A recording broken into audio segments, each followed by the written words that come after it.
नमस्कार, Haribhoomi news bulletin में आपका स्वागत है। आज की वीडियो में हम सबसे पहले बात करते हैं हरियाणा सरकार के भ्रष्टाचारियों पर ताबड़तोड़ एक्शन की। भ्रष्ट पटवारियों के बाद अब सरकार ने भ्रष्ट तहसीलदारों की सूची तैयार की है। जी हां, सूची में 47 भ्रष्टाचार तहसीलदारों के नाम शामिल हैं। ये सूची सरकार की खुफिया एजेंसी ने तैयार की है, जिसमें कहा गया है कि इन तहसीलदारों ने गलत तरीके से रजिस्ट्री की है। दावा किया जा रहा है कि इन तहसीलदारों के पास आय से ज्यादा संपत्ति है। सरकार को खुफिया एजेंसी के माध्यम से इन तहसीलदारों के खिलाफ पुख्ता सबूत मिले हैं। इससे पहले पटवारियों और दलालों की सूची लीक हो गई थी, इसलिए इस बार सरकार ने भ्रष्ट तहसीलदारों की सूची को सार्वजनिक नहीं किया है, लेकिन सभी जिलों के डिप्टी कमिश्नरों तहसीलदारों के नाम भेज दिए गए हैं। रेवेन्यू मंत्रालय से जुड़े सूत्रों की ओर से इसकी पुष्टि की गई है। सरकार के पास पहले भी इस तरह का मामला सामने आया था, जिसमें कहा गया था कि नियम 7A का उल्लंघन करके बिना एनओसी के रजिस्ट्रियां की जा रही हैं। इस मामले में सरकार ने तहसीलदारों और पटवारियों और नायब तहसीलदारों को नोटिस जारी किया था। उस समय सरकार ने स्पष्टीकरण मांगा था, लेकिन ज्यादा दबाव और ऊंची पहुंच की वजह से कोई ठोस कार्रवाई नहीं हो पाई थी। बताया जा रहा है कि इस बार सरकार दोषियों के खिलाफ कड़ी कार्रवाई करेगी। राजस्व विभाग के मुताबिक सूची जारी करने वाले खुफिया एजेंसी इन तहसीलदारों के संबंध 2020 में हुई रजिस्ट्री घोटाले से जुड़े हुए हैं। आपको बता दें कि जुलाई 2020 में कोरोना काल के समय रजिस्ट्री घोटाला हुआ था, जिसके लिए सरकार ने विशेष जांच समिति बनाई थी। जांच समिति की रिपोर्ट में 34 तहसीलदारों और नायब तहसीलदारों समेत कानूनगो, लेखा परीक्षकों, रजिस्ट्री क्लर्कों जैसे 232 राजस्व अधिकारियों को दोषी पाया गया था। इन अधिकारियों पर भूमाफिया या रियल एस्टेट एजेंटों की मदद से उनकी मदद करने के लिए राजस्व रिकॉर्ड में गड़बड़ी करने का आरोप था। हाल ही में नायब सिंह सैनी ने भ्रष्ट पटवारियों की लिस्ट जारी की थी, जिसमें 370 पटवारियों पर रिश्वतखोरी का आरोप था। इस सूची को लेकर पूरे प्रदेश में पटवारियों ने जमकर हंगामा किया था। सूची में यह भी आरोप लगाया गया था कि पटवारी ऐसे हैं जो अपने प्राइवेट ऑफिस खोलकर जमीन से जुड़े मामलों को सुलझाने को लेकर रिश्वत का धंधा चला रहे हैं।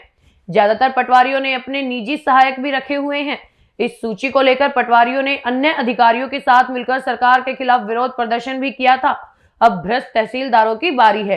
अब बात करते हैं झज्जर की, जहां देर रात दामाद ने ससुर के सिर में गोली मारकर हत्या कर दी।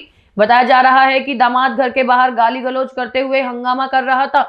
ससुर उसे समझाने के लिए आया तो दामाद ने सीधा उसके सिर में गोली मार दी। इसके बाद दामाद वहां से भाग गया। ये घटना मांडोटी गांव की है। मृतक की पहचान संजय के रूप में हुई है। सूचना मिलते ही पुलिस मौके पर पहुंची और शव कब्जे में ले लिया है।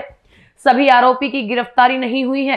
पुलिस उसकी तलाश कर रही है। पुलिस को दी शिकायत में संजय के भाई संदीप ने बताया कि कल रात परिवार के लोग घर पर थे, तभी संजय का दामाद मनेंद्र शराब के नशे में घर के बाहर आया। वो तेज आवाज में गालियां दे रहा था। गांव के लोग भी अपने घरों से बाहर आ गए। आवाज सुनकर उसका भाई संजय भी घर से बाहर आया। उसने अपने दामाद मनेंद्र को ऐसा करने के लिए मना किया।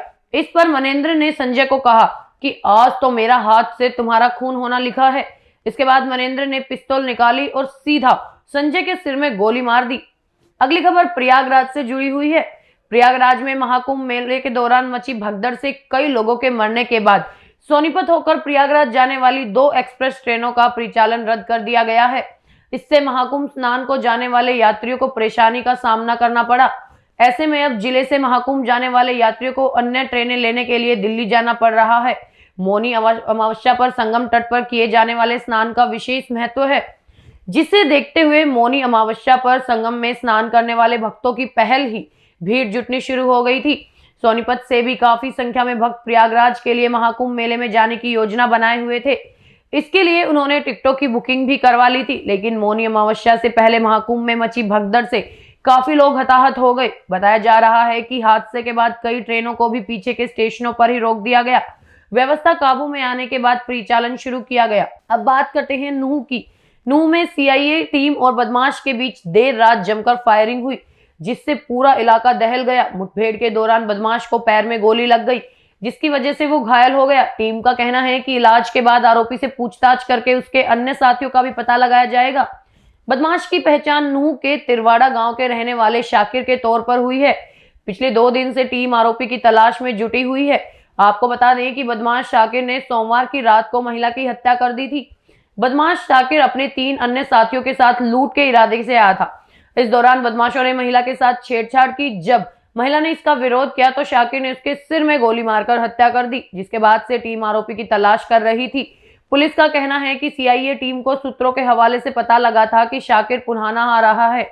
इसके बाद टीम ने मंगलवार रात करीब 1:30 बजे पुन्हाना जुड़हेड़ा रोड पर नाकेबंदी कर दी। उस दौरान टीम ने जब शाकिर को बाइक पर सवार देखा तो उसे रुकने का इशारा किया, लेकिन आरोपी ने टीम पर फायरिंग कर दी। फायरिंग के वक्त एक गोली सब इंस्पेक्टर की कनपटी को छूकर निकल गई। फिलहाल पुलिस मामले की जांच कर रही है। अगली खबर सीबीआई की रेड से जुड़ी हुई है। हरियाणा के एक निजी अस्पताल के मालिक से 10 लाख रुपए रिश्वत मांगने के मामले में सीबीआई ने हिसार के क्षेत्रीय केंद्र ECHS पॉलीक्लिनिक में तैनात एक डॉक्टर को और एक अन्य निजी डॉक्टर समेत 4 आरोपियों को गिरफ्तार किया है। आरोपियों की गिरफ्तारी के बाद पुलिस ने उनके घर पर भी रेड की, जहां से 25 लाख रुपए कैश और अन्य दस्तावेज बरामद किए गए। इसके बाद सीबीआई ने आरोपियों को पंचकुला जिला अदालत में पेश किया, जहां से उन्हें न्यायिक हिरासत में भेजा गया। सीबीआई ने शिकायत के आधार पर 25 जनवरी को केस दर्ज किया था। मामले में अस्पताल के मालिक एवं शिकायतकर्ता ने आरोप लगाया कि आरोपी डॉक्टर ने रोहतक के एक निजी अस्पताल के खिलाफ जांच को खत्म करने के लिए 1.40 करोड़ रुपए की मांग की थी। अंत में बात करते हैं मौसम की। जी हां, हरियाणा के कुछ जिलों में शीतलहर और घनी धुंध देखने को मिल रही है। मौसम विभाग ने एक बार फिर वेस्टर्न डिस्टर्बेंस एक्टिव होने की आशंका जताई है। कुछ जिलों में बादल छाए रहेंगे, कुछ क्षेत्रों में बूंदाबांदी भी हो सकती है।